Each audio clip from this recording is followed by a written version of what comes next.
Apresentamos as Bem-aventuranças do Apocalipse, um podcast do GRESG com Cristina Salgado, no qual o Apocalipse de João, um livro bíblico ainda muito mal compreendido, se revelará como fonte de sabedoria espiritual, conforto e inspiração. Vamos juntos? Queridas pessoas, muito bom dia, muito boa tarde, muito boa noite. Abençoada seja a nossa reflexão de hoje. É o que rogamos à espiritualidade amiga que nos ampara, dirige e protege. Que possamos ter olhos de ver, ouvidos de ouvir e memória para guardar os ensinamentos que nos serão dados através do estudo da primeira bem-aventurança do Apocalipse de Jesus, recebido por João. Que assim seja. Vamos à nossa reflexão? Bem-aventurados aqueles que leem e aqueles que ouvem as palavras da profecia deste livro e guardam as coisas nele escritas, pois o tempo está próximo. Capítulo 1, versículo 3. Aqui podemos identificar 3 considerações importantes. Bem-aventurado aqueles que leem, bem-aventurados aqueles que ouvem e bem-aventurados aqueles que guardam as coisas neles escritas. Devemos lembrar que bem-aventurado significa abençoado, feliz daquele. É um voto de amparo e súplica divina em benefício de alguém. Então, no Apocalipse, ou seja, na revelação, felizes daqueles que estiverem interessados na palavra de Jesus e no amparo celeste da sua mensagem. Então, voltemos às nossas considerações iniciais. Nessa bem-aventurança, a bênção é dirigida àqueles que leem, àqueles que ouvem as palavras da profecia e guardam as coisas nelas escritas. Ou seja, todos têm a oportunidade de participar desse conhecimento.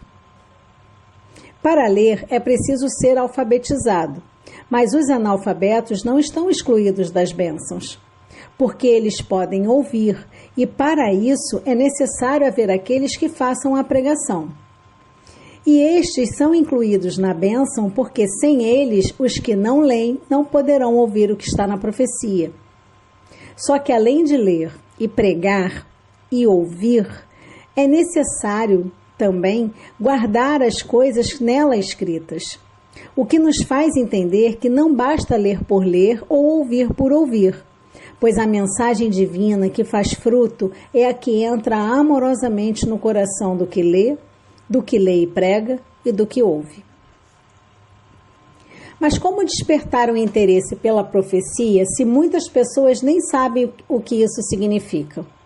Mário Frigeri, em seu livro Esplendor das Bem-aventuranças, nos traz uma consideração importante sobre esse tema. Ele diz que, segundo um princípio iniciático, abre aspas, Deus escreveu a história com antecedência e deu-lhe um nome, profecia, fecha aspas.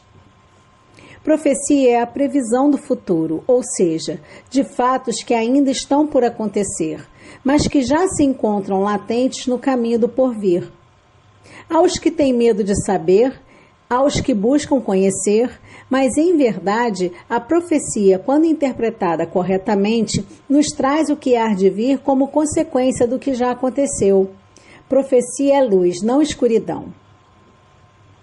As profecias contidas na Bíblia, tanto no Antigo Testamento como no Novo, trazem o futuro da humanidade e do planeta Terra a partir de uma concepção divina. E Apocalipse é um livro profético que vê no presente e no passado a obra salvadora de Deus. Para interpretá-las não é suficiente apenas a fé. É preciso também submetê-las ao crivo da razão e empregar sempre que possível a racionalidade que nos traz a doutrina espírita. No livro Obras Póstumas de Allan Kardec, na página 321, temos o seguinte texto sobre as Escrituras Sagradas. Abre aspas. Tudo o que está predito no Evangelho tem de cumprir-se, e neste momento se cumpre conforme o reconhecereis mais tarde.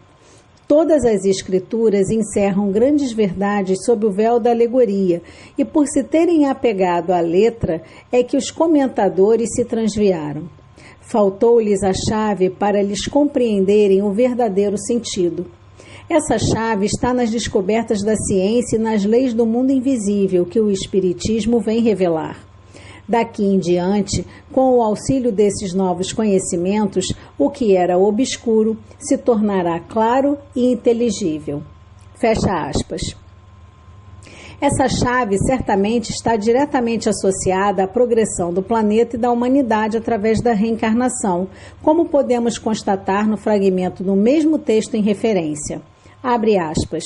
O que se prepara não é, pois, o fim do mundo material, mas o fim do mundo moral. É o velho mundo, o mundo dos preconceitos, do orgulho, do egoísmo e do fanatismo que esboroa. Cada dia leva consigo alguns destroços. Tudo dele acabará com a geração que se vai e a geração nova erguerá novo edifício, que as gerações seguintes consolidarão e completarão. Fecha aspas. Jesus, em seu sermão profético sobre o princípio das dores e a grande tribulação, diz em Mateus capítulo 24, versículo 34. Em verdade vos digo que não passará esta geração sem que isso tudo aconteça. O intérprete sensato que desconheça ou repudia a ideia da reencarnação estaciona nesse trecho porque aquela geração passou e aqueles acontecimentos proféticos não se realizaram. Mas com o conhecimento da reencarnação, fica fácil entender que aquela geração do tempo de Jesus continua seu processo reencarnatório na Terra, através dos tempos, e por isso estará sempre presente nas épocas preditas dos acontecimentos. Não houve equívoco nas palavras de Jesus. O que falta aos intérpretes, leitores e ouvintes desorientados com as profecias é, além de uma visão universal sobre o assunto, a visão reencarnacionista disponibilizada e explicada pela doutrina espírita. Visto que parte da nossa humanidade vem exilada de outros planetas, quando a Terra for elevada de nível, uma parte dela que não se iluminou também será enviada a outros orbes. Portanto, o que Jesus disse pode ser considerado com muita naturalidade. Aspas novamente, para as palavras de Jesus. Em verdade vos digo que essa geração permanecerá na Terra, de reencarnação em reencarnação, até que tudo o que eu estou profetizando aconteça. Fecha aspas. Encerrando essa bem-aventurança, temos, pois, o tempo está próximo. Justificando dessa forma a bênção aos que leem, ouvem e guardam suas palavras. E por que o tempo está próximo? Porque, de acordo com a estratégia de Jesus, o tempo sempre estará próximo em todos os tempos da humanidade. Como a humanidade, se comparada a planos elevados de vida, é mentalmente infantil e se desvia com facilidade do bom caminho, a mensagem da proximidade do final dos tempos funciona como um alarme psíquico, despertando-a em tempos regulares, chamando a sua atenção ao seu compromisso com a vida e com a responsabilidade junto à lei divina. Um dia, esse tempo que sempre esteve próximo e alcançou a cada um de nós de geração em geração, sucessivamente, nos alcançará no momento certo, e então agradeceremos ao Pai por todas as pressões psicológicas e reconduções de caminhos que recebemos ao longo dos milênios pelos alertas alarmantes das profecias.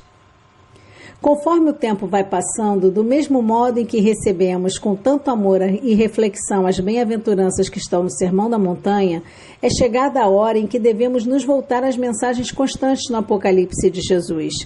Porque muito do que está ali já aconteceu, está acontecendo e acontecerá. Cada um desses eventos tiveram e terão seu tempo certo para acontecer, a fim de que alcance seu objetivo para o qual foi dado à humanidade, que é de alcançarmos o nosso Criador renovados e purificados. Lembremos-nos de que fomos criados simples e ignorantes, e conforme evoluímos e progredimos, vamos alcançando os novos patamares até chegarmos à perfeição. Bem-aventurados, nós que encontramos na mensagem de Jesus os elementos necessários para chegarmos ao Pai. E então, o que acharam da nossa reflexão de hoje? Para completar o nosso estudo, vamos ler um trecho do livro A Caminho da Luz, ditado por Emmanuel a Francisco Cândido Xavier. O estudo trata-se do Apocalipse de João. Alguns anos antes de terminar o primeiro século, após o advento da nova doutrina, já as forças espirituais operam uma análise da situação amargurosa do mundo em face do porvir. Sob a égide de Jesus, estabelecem novas linhas de progresso para a civilização, assinalando os traços iniciais dos países europeus dos tempos modernos. Roma já não representa, então, para o plano invisível, senão um foco infeccioso que é preciso neutralizar ou remover. Todas as dádivas do alto haviam sido desprezadas pela cidade imperial, transformada num Vesúvio de paixões e de esgotamentos. O Divino Mestre chama aos espaços o Espírito João, que ainda se encontrava preso nos liames da terra, e o apóstolo, atônito e aflito, lê a linguagem simbólica do invisível. Recomenda-lhe o Senhor que entregue os seus conhecimentos ao planeta como advertência a todas as nações e a todos os povos da terra, e o velho apóstolo de Patmos transmite aos seus discípulos as advertências extraordinárias do Apocalipse. Todos os fatos posteriores à existência de João estão ali previstos. É verdade que frequentemente a descrição apostólica penetra o terreno mais obscuro. Vê-se que a sua expressão humana não pôde copiar fielmente a expressão divina das suas visões de palpitante interesse para a história da humanidade. As guerras, as nações futuras, os tormentos por vindouros, o comercialismo, as lutas ideológicas da civilização ocidental estão ali pormenorizadamente entrevistos.